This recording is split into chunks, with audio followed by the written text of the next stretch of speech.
Alright. Okay. Alright, my gremlins. Welcome back to Grim Advice with Gretta Myers. You've entered the grimoire with 2 M's. Let's turn a page together. Alright. Today we have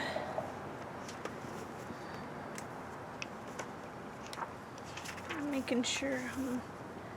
Alright. We have the Raven.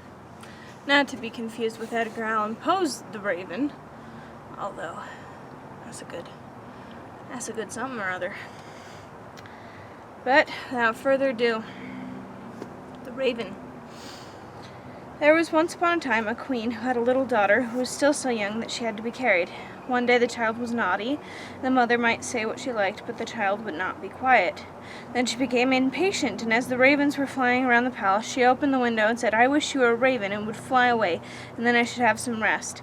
Scarcely had she spoken the words before the child was changed into a raven and flew from her arms out of the window. It flew into a dark forest and stayed in it a long time, and the parents heard nothing of their child. Then one day a man was on his way through the forest and heard the raven crying and followed the voice, and when he came nearer, the bird said, "I am a king's daughter by birth and am bewitched, but you can set me free."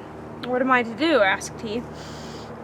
She said, "Go further into the forest and you will find a house wherein sits an aged woman who will offer you meat and drink, but you must accept nothing, for if you eat and drink anything, you will fall into a sleep, and then you will not be able to deliver me. In the garden behind the house there is a great heap of tan, and on this you shall stand and wait for me. For 3 days I will come every afternoon at 2 o'clock in a carriage. On the first day 4 white horses will be harnessed to it, then 4 chestnut horses, and lastly 4 black horses. But if you are not awake, but sleeping, I shall not be set free." The man promised to do everything that she desired, and the raven said, "Alas, I know already that you will not deliver me. You will accept something from the woman." Then the man once more promised that he would certainly not touch anything either to eat or to drink. But when he entered the house, the old woman came to him and said, "Poor man, how faint you are. Come and refresh yourself, eat and drink." "No," said the man, "I will not eat or drink." She, however, let him have no peace, and said, "If you will not eat, take 1 drink out of the glass, 1 is nothing." Then he let himself be persuaded and drank. Shortly before 2 o'clock in the afternoon, he went into the garden to the tan heap to wait for the raven. As he was standing there, his weariness all at once became so great that he could not struggle against it, and lay down for a short time, but he was determined not to go to sleep. Hardly, however, had he lain down that his eyes closed of their own accord, and he fell asleep and slept so soundly that nothing in the world could have aroused him. At 2 o'clock the raven came driving up with 4 white horses, but she was already in deep grief and said, "I know he is asleep." When she came into the garden, he was indeed lying there asleep on the heap of tan. She alighted from the carriage, went to him, shook him, and called him, but he did not awake. Next day about noon the old woman came again and brought him food and drink, but he would not take any of it. But she let him have no rest, and persuaded him until at length he again took 1 drink out of the glass. Towards 2 o'clock he went out into the garden to the tan heap to wait for the raven, but all at once felt such a great weariness that his limbs would no longer support him. He could not help himself, and was forced to lie down, fell into a heavy sleep. When the raven drove up with 4 brown horses, she was already full of grief, and said, "I know he is asleep," and went to him, but there he lay sleeping, and there was no waking him. Next day the old woman asked what was the meaning of this. He was neither eating nor drinking anything. Did he want to die? He replied, "I'm not allowed to eat or drink, and will not do so." But she set a dish with food and a glass with wine before him, and when he smelled it, he could not resist, and swallowed a deep drink.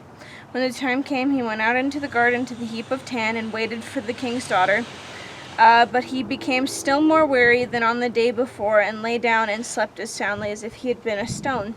At 2 o'clock the raven came with 4 black horses, and the coachman, and everything else was black. She was already in the deepest grief, and said, "I know that he is asleep and cannot deliver me." When she came to him, there he was lying fast asleep. She shook him and called him, but she could not wake him. Then she laid a loaf beside him, and after that a piece of meat, and thirdly a bottle of wine, that he might consume as much of all of them as he liked, but they would never grow less. After this, she took a gold ring from her finger, put it on his, and her name was graven on it. Lastly, she laid a letter beside him, wherein was written that she had given him, and that none of the things would ever grow less. And in it was also written, I see right well that here you will never be able to deliver me. But if you are still willing to deliver me, come to the golden castle of Stromberg. It lies in your power, of that I'm certain. When she had given him all these things, she seated herself in her carriage and drove to the golden castle of Stromberg. When the man awoke and saw that he had slept, he was sad at heart, and said, She is certainly driven by, and I have not set her free. Then he perceived the things which were lying there beside him, and read the letter wherein was written how everything had happened. So he arose and went away, intending to go to the golden castle of Stromberg, but he did not know where it was. After he had walked about the world for a long time, he entered into a dark forest and walked for 14 days, still could not find his way out. And then it was once more evening, and he was so tired that he lay down in a thicket and fell asleep. Next day he went onwards, and in the evening, as he was again about to lie down beneath some bushes, he heard such a howling and crying that he could not go to sleep. And as the time when people light the candles, he saw one glimmering, and arose and went towards it. Then he came to a house which seemed very small, for in front of a great giant was standing. He thought to himself, if I go in and the giant sees me, it will likely cost me my life. At length he ventured it and went inside. The giant saw him, and he said, It is well that you came, for it is long since I have eaten. I will at once eat you for my supper. I'd rather you would leave that alone, said the man. I do not like to be eaten, but if you have any desire to eat, I have quite enough here to satisfy you. If that be true, said the giant, you may be easy. I was only going to devour you because I had nothing else. Then they went and sat down to the table, and the man took out the bread and wine and meat, which would never come to an end. This pleases me well, said the giant, and ate to his heart's content. Then the man said to him, Can you tell me where the golden castle of Stromberg is? The giant said, I will look at my map. All the towns and villages and houses are to be found on it. And he brought out the map which he had in the room and looked for the castle, but it was not to be found on it. It's no matter, said he. I have some still larger maps in my cupboard upstairs, and we will look in them. But there, too, it was in vain. And the man now wanted to go onwards, but the giant begged him to wait a few days longer until his brother, who had gone out to bring some provisions, came home. And when the brother came home, they inquired about the golden castle of Stromberg. He replied, When I have eaten and have had enough, I will look in the map. Then he went with them up to his chamber, and they searched in his map, but could not find it. Then he brought out still older maps, and they never rested until they found the golden castle of Stromberg, but it was many thousand miles away. How am I to get there? Asked the man. The giant said, I have 2 hours' time, during which I will carry you into the neighborhood, but after that I must be at home to suckle the child that we have. So the giant carried the man to about 100 leagues from the castle, and said, You can very well walk the rest of the way alone.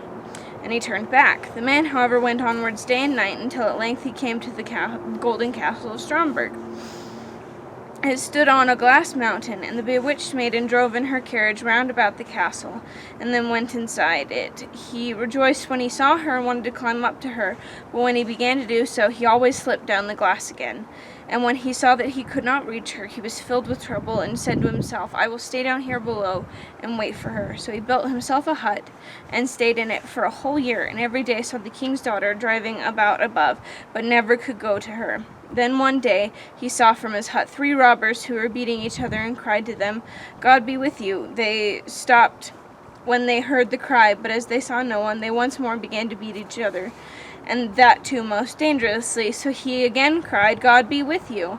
Again they stopped, looked round about, but as they saw no one, they went on beating each other. Then he cried for the 3rd time, God be with you, and thought, I must see what these 3 are about, and went over and asked why they were beating each other so furiously. One of them said that he found a stick, and that when he struck a door with it, the door would spring open. The next said that he had found a mantle, that whenever he put it on he was invisible, but the third said he had found a horse on which a man could ride everywhere, even up the glass mountain. And now they did not know whether they ought to have these things in common, or whether they ought to divide them. Then the man said, I will give you something in exchange for these 3 things. Money indeed I have not, but I have other things of more value. But first I must try yours to see if you have told the truth. Then they put him on the horse, threw the mantle around him, and gave him the stick in his hand. And when he had all these things, they were no longer able to see him. And he gave them some vigorous blows and cried, "Now, vagabonds, you have got what you deserve. Are you satisfied?" And he rode up the glass mountain. But when he came in front of the castle at the top, it was shut. Then he struck the door with his stick, and it sprang open immediately. He went in and ascended the stairs until he came to the hall where the maiden was sitting with a golden cup full of wine before her. She, however, could not see him because he had the mantle on. When he came up to her, he drew his finger from his finger the ring which she had given him, and threw it into the cup so it rang. Then she cried, "That is my ring, so the man who is to set me free must be here." The courtiers searched the whole castle and did not find him, but he had gone out and had seated himself on the horse and thrown off the mantle. And when they came to the door, they saw him and cried aloud in delight. Then he alighted and took the king's daughter in his arms, but she kissed him and said, "Now you've set me free, and tomorrow we will celebrate our wedding." Okay. Interesting. I've heard a version of the glass mountain before, but not in this context, so I thought it was interesting. Alright, couple of points that I have to make. We might start at the beginning. We might. Again, the theme of, here, we have these things that we are arguing about who gets to keep him, and the man's like, let me see them and I'll help you decide, and then he offs with them, and it's like, bamboozled again. Should have known better. If you're arguing about your inheritance or things you found, don't ask a third party to help you, because 9 times out of 10 they will just take it from you. It's science. Is there anything? Because there's that major overlooping point. Yeah. So back at the beginning. There seems to be this theme going on about parents who are like, I wish my child would go away, and then it happens, and they're like, shoot, darn, hate when that happens. And I think it's just a very important point to say that the things you say have impact on on children. Whether it's your child or a child you're just babysitting, or if you're a teacher, or you're just a random stranger, the things you say will impact that child so profoundly sometimes. To the point, like, she doesn't trust anybody. She's like, yeah, I don't believe you can do it because of just this negative effect from something that was said. Are we all human? Do we all make mistakes? Absolutely. However, making mistakes around children can be very catastrophic, especially when one loses one's temper. So, be extra careful around kids, the things that you say and do, because you don't know how deeply it will impact them sometimes. Okay, then my overarching thing is that sometimes people we know and love are hurting, but we can't help them. We can offer support, and sometimes we're more than willing to help, but sometimes we just can't. Take the man, for example. He was unable to stay awake. He was a man. He was hungry. He was thirsty. And the witch made a good point. It was like, do you want to die? But he was willing to help the princess. He was just not able to. But then he tried so hard afterwards. So hard.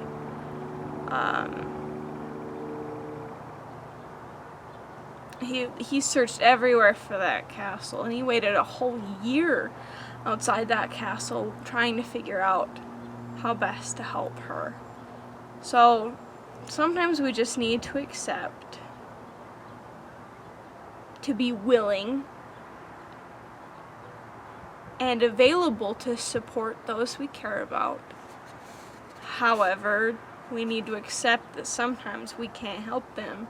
And again, I'm speaking as much to myself as I am to you, because that is a hard pill to swallow. Because let's be real, if you care about something, you don't want them to be hurting. You want the best for them. You want them to feel the best. You care about them, so you want to help them. So it's really hard to admit I can not really do anything in this situation except say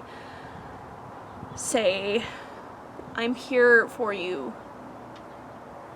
And sometimes, like, she fully outlined what she's like, this is what you need to do, and I know you can't do it, but if you're still willing, here's this other thing that I need you to do. Sometimes it's really hard, because sometimes we even ourselves don't know what we need, and so how can we expect our loved ones to know what they need? And then you try something and they're like, not that. And it's hard. But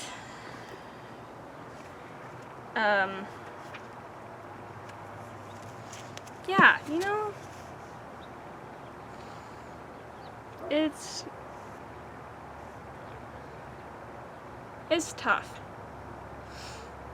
Especially, I don't know, because on the one hand, if you don't know what they need and they don't know what they need, it's really hard to be like, well, I'm here, and just kind of leave it at that, because neither of you has anywhere else to go on that. But on the other hand, they're like, I need this specifically, and you're like, I really cannot give that to you.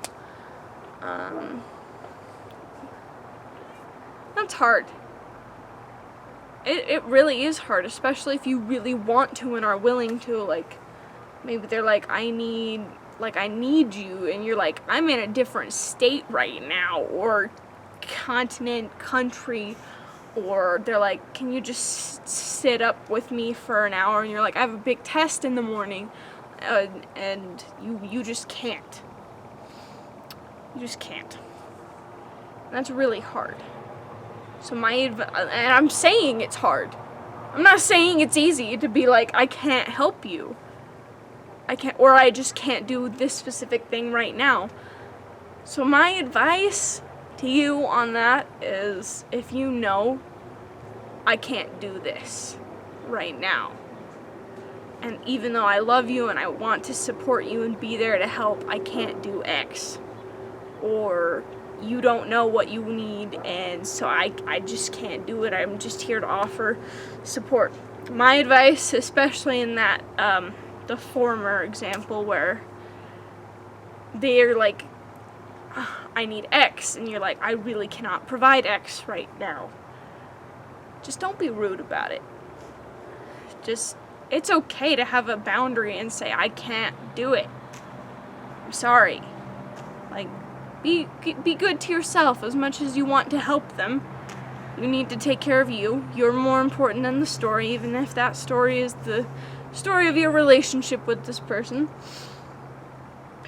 Because you can't have a relationship if you're dead or too exhausted to do anything, so, But just be nice and polite and firm. Be like, I cannot do this, I'm sorry. I still love you and I'm here to support you. However, I just can't do that right now. Don't be rude and blame them or whatever. Just be nice. Yeah. Alright, my gremlins. Thank you for joining us for another happily ever after, or not so happily ever after. Either way, that's up for you to decide. And what you decide is valid. 'Cause you're valid. You are. Either way, this is the end for this episode, so tune in later and we can learn more and turn new pages together.